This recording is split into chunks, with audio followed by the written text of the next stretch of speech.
heartbreaking times for Hrothgar and his people. Some of the Danes did not know God, and hell was in their hearts. They made vows at old pagan shrines, praying for the devil to come to their aid, for even he was better than Grendel. Long-reaching laments were sung of this tragic king, and news of him even reached across the sea. Now there lived in the far-off land of the Geats a young warrior named Beowulf, who had the strength of many men. He heard of the wicked deeds of Grendel and the sorrow of the good King Hrothgar. I have decided we will go to the famed king who needs our aid. I will choose the mightiest men, the best and bravest of the Geats to accompany me. Beowulf was beloved by all the Geats, but none of them spoke against his going.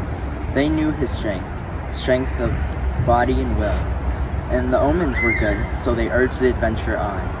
So Beowulf had made ready a strong ship, and with 14 friends set sail to Denmark. The good ship flew over the swelling ocean like a bird, till in due time the voyagers saw shining white cliffs before them.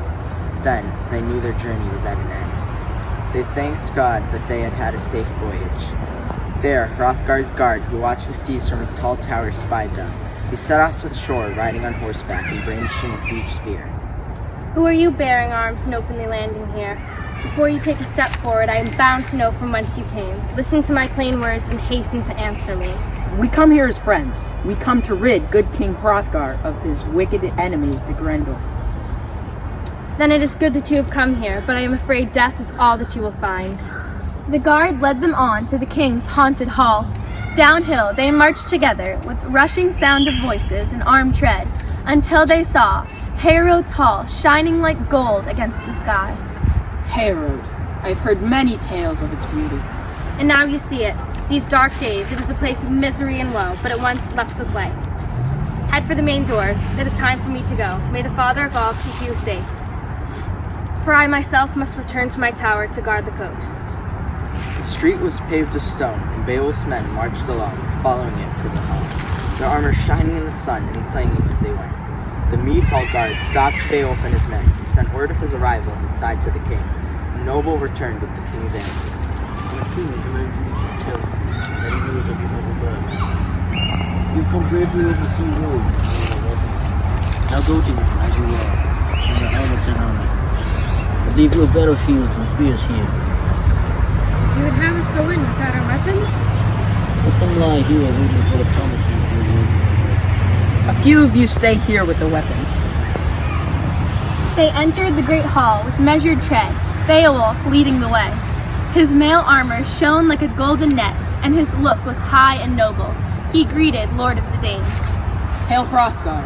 Higlac is my cousin and my king. Hail Beowulf. I knew your father once, and I counted him as a friend. Yes, he told me of your kindness to him long ago. Then why have you come to these sad shores? All the days of my youth I have been filled with glory. Now Grendel's name has echoed all the way to our land. I see it as my duty to come to your aid. My tongue grows heavy, and my heart heavier, when I try to speak of the sorrow that Grendel has brought us. You can see for yourself how much smaller our ranks have become. If you face Grendel, why will you not die like the others? Time and time again, I have risen from the darkness of war with my enemy's blood dripping from my sword. I have driven 5 great giants into chains and eradicated their race from the earth.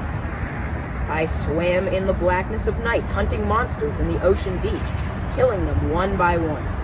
Death was my errand, and I gave them the reward for their dark deeds.